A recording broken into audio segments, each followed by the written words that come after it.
Hi കൂട്ടുകാരെ, പുതിയൊരു വീഡിയോയിലേക്ക് എല്ലാവർക്കും സ്വാഗതം. അങ്ങനെ പ്രതിഭയും കൊണ്ട് സുശീല വഴക്കിട്ടുകൊണ്ടിരിക്കുകയാണ് കേട്ടോ. വിശേഷമുണ്ടെങ്കിൽ ആദ്യം എന്നെയാണ് അറിയിക്കേണ്ടത്, അല്ലാതെ നിന്റെ വീട്ടുകാരല്ല എന്നൊക്കെ പറഞ്ഞ് പ്രതിഭയുടെ നേർക്ക് കയ്യോങ്ങാൻ കേട്ടോ. അപ്പോഴേക്കും അവിടെ ഇന്ദ്രൻ എത്താണ്. മതി അമ്മേ, ഇവിടെ ഇതിന്റെ പേരിൽ ഇനി ഒരു വഴക്ക് വേണ്ട. ഇവിടെ ഇപ്പൊ അമ്മയോട് പറയാതിരുന്നത് അതിൻ്റെതായ ഒരു കാരണമുണ്ടല്ലോ. അമ്മ ICUലല്ല. അത് കേൾക്കുന്ന സോനയും പറയാൻ അമ്മ ICUലല്ല, പിന്നെ എങ്ങനെ പറയാം? അമ്മയുടെ ഈ അറ്റാക്ക് കാരണമല്ലേ പറയാതിരിക്കാൻ പറ്റാഞ്ഞത് എന്നുള്ള ആ വാർത്തയൊക്കെ പറയാനായിട്ട്. അപ്പോഴാണ് സത്യനും ശ്യാമും കൂടി കയറി വരുന്നത് കേട്ടോ. എന്താ ഇവിടെ വഴക്കെന്ന് പറയുമ്പോൾ പ്രതിഭയുടെ വിശേഷത്തെ ചൊല്ലിയാണ് എന്ന് സോന പറയാനേട്ടാ. അപ്പൊ ഈ സമയം സത്യന്റെയും ഒരു പരിങ്ങലുണ്ട് കേട്ടോ. അങ്ങനെ ഈ സമയം എന്തേട്ടാ, അതൊക്കെ അവിടെ നിൽക്കട്ടെ. നമ്മുടെ അമ്മക്ക് എന്തെങ്കിലും ഒരു കാര്യം കിട്ടാൻ വേണ്ടി കാത്തു നിൽക്കുകയാണല്ലോ, അതിനെ കുറിച്ച് അവിടെ നിൽക്കട്ടെ. ഇപ്പൊ ഞാൻ വേറൊരു കാര്യം പറയാനാണ് വന്നത്. അത് കേട്ട ഉടനെ തന്നെ എന്താ എന്ന് ചോദിക്കാനേട്ടാ. അതെ, നമ്മുടെ അനന്തം മാഷ് നമ്മളോട് ഒരു കാര്യം പറഞ്ഞിരുന്നല്ലോ, വിഷു കഴിഞ്ഞിട്ട് ആ കട നമുക്ക് തിരിച്ചു കൊടുക്കാന്. അത് കേൾക്കുന്ന സുശീല ആകെ ഞെട്ടിപ്പോകണേട്ടാ. ഈശ്വര എന്ന ഭാവത്തിൽ നിൽക്കണം. ഇതേ സമയം എന്നിട്ടിപ്പോ എന്താ? അതെ, ആ കട അവര് രഘുവേട്ടന് കൊടുക്കാനുള്ള തീരുമാനമാണ്. അതും കൂടി ആവുമ്പോൾ സുശീലക്ക് പിന്നെ പറയാൻ വാക്കുകളില്ല. മറ്റുള്ളവരുടെ ആ സമ്പാദിച്ചു കൂട്ടിയത് രഘുവിനോ എന്ന് സുശീല ചോദിക്കുമ്പോ, അമ്മേ, ഈ കട ഉണ്ടാക്കിയെടുത്തിരിക്കുന്ന 25 ലക്ഷം രൂപയുടെ കട ഇത് ദാസങ്ങൾ കൊടുത്തിട്ടാണ് ഈ ഇന്ദ്രേട്ടൻ അത് നൽകിയത്. അത് കട മാത്രമല്ലേ, എന്റെ മകനല്ലേ അവിടെ ഇന്നിപ്പോ ഇത്രയും പേരും പ്രശസ്തിയുള്ള കടയാക്കി എടുത്തത്. അത് കേട്ട ഉടനെ സത്യം പറയാം ഒന്ന് അടങ്ങുന്നുണ്ട് അമ്മ, ഞാൻ പറഞ്ഞതൊന്ന് ഫുള്ളായി കേൾക്കുക, എന്നതിന് ശേഷം മതി സംസാരം. അത് കേട്ട ഉടനെ തന്നെ ഇന്ദ്രൻ ചോദിക്കേടാ, ഇനി എന്താടാ വഴി? നമുക്ക് ആ കട തിരികെ പിടിച്ചു കിട്ടാൻ അതിന് തന്നെയാണ് അനുചേച്ചിയുമായി ഞാൻ സംസാരിച്ചു. രഘുവേട്ടനെ ആ കട കൊടുക്കുകയാണെങ്കിൽ രഘുവേട്ടനെ ആ ബിസിനസിനെ കുറിച്ച് യാതൊരു ഐഡിയയുമില്ല. എന്നാൽ എല്ലാ ഐഡിയകളുമുള്ള ഈ പറയുന്ന ഇന്ദ്രേട്ടനെ അത് നടത്തുകയും ചെയ്യാം. ഇന്ദ്രേട്ടൻ രഘുവേട്ടന് ഒരു 25 ലക്ഷം രൂപ എടുക്കാൻ തയ്യാറാണെങ്കിൽ തീർച്ചയായും ഈ കട നമ്മുടെ കട നമുക്ക് തന്നെ കിട്ടും. അതിനെക്കുറിച്ച് ഞാൻ അനന്തമാഷിനോട് സംസാരിച്ചു. അപ്പം മാഷും പറഞ്ഞ് അതിനോട് യോജിപ്പാണ് എന്ന് പറഞ്ഞിട്ടുണ്ട് എന്ന് പറയട്ടോ. ഇത് കേൾക്കുന്നതിനോട് കൂടിയിട്ട് ഇന്ദ്രന് ഒരുപാട് സന്തോഷമാവാണ്. ആ സമയം സുശീലക്ക് അത് സന്തോഷമാവില്ല. കാരണം താൻ ഇത്രയും ദിവസം ICUവിനുള്ളിൽ കിടന്നത് ഈ ഗോകുലിന്റെ വാക്ക് കേട്ടിട്ടാണ്. ആനന്ദമാഷിന്റെ മക്കളിൽ നിന്ന് അത് അങ്ങനെ എന്റെ മക്കളിൽ നിന്ന് 25 ലക്ഷം രൂപ അങ്ങനെ അങ്ങ് കൊടുക്കില്ല, അത് വെറുതെ തനിക്ക് ഓസിക്ക് കിട്ടണം എന്നുള്ള ആ ഒരു പരിപാടിയിലായിരിക്കും സുശീല. എന്നാൽ ഇത് കേൾക്കുന്ന ഇന്ദ്രന് ഒരുപാട് സന്തോഷമാവണം. അങ്ങനെ സുശീല തന്റെ മനസ്സിൽ കണക്ക് കൂട്ടുന്നത് ഇങ്ങനെ മുന്നോട്ട് നടന്ന് കണക്ക് കൂട്ടുക. അപ്പോൾ ഇങ്ങനെ ഇന്ദ്രനും അതുപോലെ ശ്യാമും സോനയൊക്കെ ഇത് നല്ല കാര്യമാണ്. ഇന്ദ്രേട്ടന്റെ കട നഷ്ടപ്പെടുകയില്ല. അപ്പൊ ഇന്ദ്രൻ പറയുന്നുണ്ട്, എടാ 25 ലക്ഷം അതിനെന്താ വഴി എന്നൊക്കെ ചോദിക്കുമ്പോൾ ഇവിടെ പറയാൻ നമുക്ക് നമ്മുടെ ട്രാൻസ്പോർട്ട് കമ്പനി തൽക്കാലത്തേക്ക് നമുക്ക് ഒന്ന് പണയത്തിൽ വെച്ചാലോ എന്നൊക്കെ ഇങ്ങനെ ചോദിക്കുകയാണ് കേട്ടോ. അപ്പൊ അതൊക്കെ സുശീലയുടെ ചെവിയിൽ കേൾക്കുന്നുണ്ട്. പക്ഷെ സുശീലക്കാണെങ്കിൽ അനന്തം മാഷിന് 1 രൂപ പോലും കൊടുക്കാൻ പാടില്ല എന്ന നിലപാടിലായിരിക്കൂട്ടെ. അങ്ങനെ അവരുടെ ഇടയിൽ സന്തോഷമാവാണ്. പക്ഷെ ഇപ്പുറത്ത് രഘു ആണെങ്കിൽ അത് കിട്ടുമെന്ന പ്രതീക്ഷയോട് കൂടിയിട്ടാണ് കേട്ടോ രഘുവും ഇരിക്കുന്നത്. ഇതേ സമയം ഇപ്പുറത്ത് ഇങ്ങനെ സച്ചിയുടെ മകനെ കാണണം, ഗോകുലിനെ വിളിക്കണം, ആ ഒരു ചിന്തയാണ്. അങ്ങനെ ഹർഷയോട് വിളിച്ച് കാര്യങ്ങൾ പറയണം. അപ്പൊ ഹർഷ പറയണം, അങ്ങനെ 25 ലക്ഷം ഒന്നും കൊടുക്കണ്ട, എന്തായാലും ആന്റി ഇതിന് മുന്നിട്ട് ഇറങ്ങിയതല്ലേ, അതുകൊണ്ട് തന്നെ അത് ഗോകുലിൽ നിന്ന് എങ്ങനെയെങ്കിലും വാങ്ങാൻ നോക്കുക എന്ന് പറയുന്നത് കേട്ടോ. പിന്നീടാണെങ്കിലോ ഗോകുലിനെ ഒരുപാട് തവണ സുശീല വിളിച്ചു നോക്കും, പക്ഷെ ഗോകുല് ഫോൺ എടുക്കില്ല. പിന്നീട് സ്വിച്ച് ഓഫ് ആണ് കാണിക്കുന്നത്. എന്നാൽ ഇത് അങ്ങനെ വെറുതെ വിടാൻ പറ്റില്ല. താൻ രംഗത്ത് കളിക്കേണ്ട സമയമായി. ഗോകുലിനെ ഒരു അടപ്പിട്ട് പൂട്ടണം എന്നുള്ള തീരുമാനത്തോടു കൂടി സുശീല ഇറങ്ങണം കേട്ടോ സച്ചിയുടെ വീട്ടിലോട്ട്. എന്നാൽ ഈ സമയം സച്ചിയാണെങ്കിലോ തന്റെ ഭാര്യ ഇന്ദുവിനോട് പറഞ്ഞുകൊണ്ടിരിക്കുകയാണ്, ഈശ്വര, ഇതിൽ ഗോകുലിന് എന്തൊക്കെ കളികളുണ്ട്, എന്റെ മനസ്സമാധാനം കെടുത്തുന്നു. ജീവരാജിന്റെ ഡെഡ് ബോഡി ഇതുവരെ കിട്ടിയിട്ടില്ല. നിന്റെ മകനുമായി ഇതിൽ എന്തൊക്കെയുണ്ട്. അവൻ മഞ്ചാടിയോട് പ്രതികാരം ചെയ്തിരിക്കുകയാണെന്ന് തോന്നുന്നു. അത് കേട്ടിട്ട് ഗോകുൽ നിൽക്കുന്നു കേട്ടോ.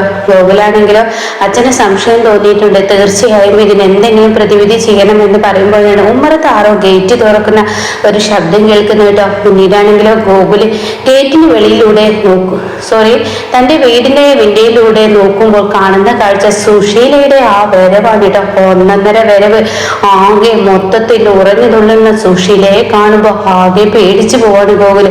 അപ്രതീക്ഷിതമായ തിരിച്ചടി തന്നെയാണ് ഗോകുലിന് കിട്ടിയിരിക്കുന്നത്. ഈശ്വര, ഞാൻ ഒരിക്കലും മനസ്സിൽ പോലും ചിന്തിക്കാത്തൊരു കാര്യം. ആ സ്ത്രീ എന്തിനാണ് ഇങ്ങോട്ടേക്ക് വന്നിരിക്കുന്നത്, അതും എന്റെ അച്ഛന്റെ മുന്നിലോട്ട്. തീർച്ചയായും എനിക്ക് എന്റെ അച്ഛനിൽ നിന്നും തിരിച്ചടി കിട്ടുമെന്ന് പേടിച്ച് ഗോകുല് നിൽക്കുകയില്ല. എന്നാൽ സുശീല വരുന്നത് കാണുമ്പോൾ തന്നെ ഗോകുലിന് പേടിയാവണം. അപ്പൊ ഇപ്പുറത്താണെങ്കിലും തന്റെ അച്ഛൻ ഈ സത്യങ്ങൾ അറിഞ്ഞു കഴിഞ്ഞാൽ തീർച്ചയായും തനിക്ക് പിന്നെ പിടിച്ചു കൊടുക്കുന്നത് പോലീസിന് തന്നെയായിരിക്കും. തന്റെ അച്ഛൻ മുന്നും പിന്നെ നോക്കില്ല എന്ന് ഗോകുലും അറിയാട്ടോ. അങ്ങനെ ഗോകുല് സച്ചിയുടെ മുന്നിലോട്ട് ഓടാണ്. അച്ഛ അത് പിന്നെ എന്താ അപ്പോഴാണെങ്കിലും സാവിത്രിയോട് ചോദിച്ചുകൊണ്ടിരിക്കുകയാണ്, എവിടെ പോയി നിന്റെ മകൻ, ഇവിടെ ഉണ്ടെന്ന് പറയുമ്പോഴാണ് ഗോകുൽ എത്തുന്നത്. ഗോകുല് പറയണേ, അച്ഛ ആ വരുന്നു ആ സുശീല, അവരെന്തിനാ ഇങ്ങോട്ടേക്ക് വരുന്നത്, അവർ എന്നെ ചോദിക്കുകയാണെങ്കിൽ ഞാൻ ഇവിടെ ഇല്ലെന്ന് അതെന്താണ്, നീ അവരുമായി എന്തെങ്കിലും ബന്ധമുണ്ട്, ഒന്നുമില്ല എന്ന് പറഞ്ഞിട്ട് പെട്ടെന്ന് അങ്ങ് വാക്കുകൾ കൊണ്ട് തട്ടി മാറ്റുന്നു കേട്ടോ. ഇതേ സമയം പുറത്ത് ബെല്ലടിച്ചുകൊണ്ടിരിക്കുകയാണ് സുശീല. ഒരു ബെല്ലിൽ നിർത്തില്ല, അടിച്ചതിന് മുകളിലൂടെ അടിച്ചുകൊണ്ടിരിക്കുകയാണ്. ഇത് കേൾക്കുമ്പോൾ തന്നെ മൊത്തത്തിൽ ദേഷ്യം പിടിക്കുന്നുണ്ട് സച്ചിക്ക്. അങ്ങനെ സച്ചി പുറത്തോട്ട് ചെല്ലണം. എന്താ സുശീല, എന്താ കാര്യം? അതെ, നിങ്ങളുടെ മകനില്ലേ, അവനെവിടെ ഉണ്ടോ?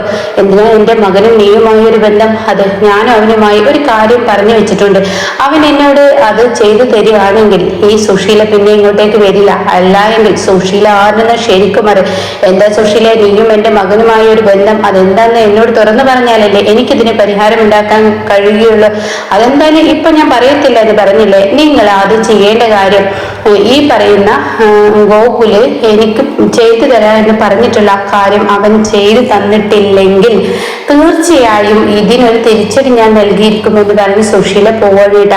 അങ്ങനെ സച്ചിയാണെങ്കിലും ഞാൻ പറഞ്ഞില്ലേ, എന്തൊക്കെയോ ദുരൂഹതകൾ എവിടെയൊക്കെ ഉണ്ട്, നിന്റെ മകന് എന്തൊക്കെയോ പങ്കുണ്ട്. ഈശ്വര, എന്താ സച്ചിയേട്ടാ നിങ്ങൾ പറയുന്നത്, എനിക്ക് പേടിയാവുന്നു എന്നിങ്ങനെ പറയുമ്പോൾ ഉടൻ തന്നെ ഗോകുല് അങ്ങോട്ടേക്ക് കടന്നു വരികയാണിട്ട്. അച്ഛാ അവര് പോയോ? എടാ മര്യാദക്ക് പറഞ്ഞു, നീയും ആ സ്ത്രീയുമായി എന്ത് ബന്ധമാണുള്ളത്? അവർക്ക് നീ എന്ത് വാക്കാടാ കൊടുത്തത്? മര്യാദക്ക് എന്നോട് സത്യം തുറന്നു പറഞ്ഞു എന്ന് പറയുമ്പോൾ അതച്ഛ ആ സ്ത്രീയുടെ സ്വഭാവം നന്നായി അറിയാവുന്നത് കൊണ്ടാണ് നിന്നോട് ഞാൻ ചോദിച്ചത്. എന്തൊക്കെ ദുരൂഹതകൾ എനിക്ക് തോന്നുന്നുണ്ട്. ജീവരാജിന്റെ നിയോഗം, ആ സ്ത്രീയുടെ അറ്റാക്ക്, ആ സ്ത്രീയുടെ ഇങ്ങോട്ടുള്ള കടന്നു വരവ്, ഇതിൽ എന്തൊക്കെ നിന്റെ കരങ്ങളും ഇതിലുണ്ട് എന്ന് പറയുമ്പോൾ ഗോകുല് പറയണം, അച്ഛാ ജീവൻ രാജിന്റെ കല്യാണം നടക്കരുതെന്ന് എനിക്ക് അതിയായ ആഗ്രഹമുണ്ടായിരുന്നു. അതിനുവേണ്ടി ഇന്ദ്രന്റെ കട ഞാൻ അവർക്ക് സ്വന്തമാക്കി കൊടുത്തോളാം എന്ന് ഞാനൊരു വാക്ക് കൊടുത്തിരുന്നു. ഈശ്വര, എന്താണ് കേൾക്കുന്ന ഈശ്വര, ഇവനെ കൊണ്ട് തോറ്റു പോയല്ലോ എന്ന് പറഞ്ഞ് ഗോകുലിനെ സാവിത്രി അടിക്കും കേട്ടോ. ഉടൻ തന്നെ സച്ചി, നിർത്ത് സാവിത്രി, എടുത്ത് ചാടല, ഇവരെന്താ ചെയ്തു വെച്ചിരിക്കുന്നു എനിക്കറിയണം എന്ന് പറഞ്ഞിട്ട് സാവിത്രിയെ മാറ്റി നിർത്തിയിട്ട് സച്ചി ഗോകുലിന്റെ കരണക്കുറ്റി നോക്കി ഒന്ന് അങ്ങ് ഒരു അടിയൊന്ന് കൊടുത്ത് മര്യാദക്ക് സത്യം തുറന്ന് പറയടാ, ഈ ജീവരാജിനെ നീയാണോടാ ഇല്ലാതാക്കിയതെന്ന് ചോദിക്കും. അച്ഛാ അതെന്താ അങ്ങനെ പറയുന്നത്? അച്ഛാ അത് ഞാൻ എന്ന് പറയുമ്പോഴേക്കും മര്യാദക്ക് പറയടാ, നീയാണോ ഇതിന്റെ പിറകിൽ കളിച്ചത്? ഇവിടെ ജീവരാജിന്റെ നിയോഗം, ഡെഡ് ബോഡി കിട്ടാതെ മൊത്തത്തിൽ ഒരു ദുരൂഹത എനിക്കും തോന്നുന്നുണ്ട്. ആഷിപ്പാണെങ്കിലും പോയിരിക്കും എന്നുള്ള സത്യാവസ്ഥകളൊക്കെയാണ് ഞാൻ കേൾക്കുന്നത്. അതുകൊണ്ട് മര്യാദക്ക് സത്യം തുറന്നു പറഞ്ഞു എന്ന് പറഞ്ഞ് ഗോകുലിനെ അടിക്കുന്നുണ്ട് കേട്ടോ. എന്നാൽ ഈ സമയം ഇപ്പുറത്താണെങ്കിൽ ലതികയുടെയും ലംബോദരന്റെയും മനസമാധാനം നഷ്ടപ്പെട്ടിരിക്കുകയാണ്. ഈശ്വരാഹിനി എന്ത് ചെയ്യും? തന്റെ മകൻ വീണ്ടും ഒരു സൈക്കോ തന്നെയാണ്, ഒരിക്കലും അവനെ മാറ്റാൻ കഴിയില്ല. ഇനിയിപ്പോൾ ഞങ്ങൾ മറച്ചു വെച്ച, അതായത് ആ ഒരു സന്യാസിനി പറഞ്ഞ അക്കാര്യം, ജ്യോത്സ്യം പറഞ്ഞ അക്കാര്യം, തന്റെ മകനോട് ഇങ്ങനെ ആൺകുഞ്ഞാണെന്ന് പറഞ്ഞു കഴിഞ്ഞാൽ തന്റെ മകന്റെ ഭാര്യയുമായി ഒരുമിച്ച് നിൽക്കും എന്നുള്ള സത്യം കൂടി അറിഞ്ഞാൽ എന്താവും ഇനി ഉണ്ടാവാൻ പോകുന്നത് എന്ന ആ ഒരു പേടി അവർക്കിടയിൽ വരണം കേട്ടോ. ഇനിയാണ് കാര്യങ്ങൾ കൈവിട്ടു പോകുന്നത്. ആ സത്യം ഇനി വിനയൻ അറിയുമ്പോൾ വിനയന്റെ യഥാർത്ഥ സ്വഭാവം ഇനി പുറത്തു വരുന്നുണ്ട് കേട്ടോ.